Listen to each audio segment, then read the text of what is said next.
unutma beni. Hasret kapımızı çaldı sonunda. Senden son dileği unutma beni. Ayrılık çıktı ama sevda falında ümit çiçeklerim soldu, soldu. Artık başkası var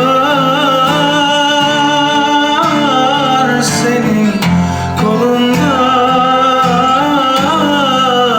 Kadere kahredip söyletme beni. Çaresiz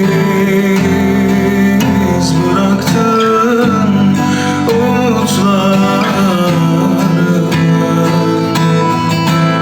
Sabahsız bıraktın yarınlarımı. Gözyaşı doldurdun şarkı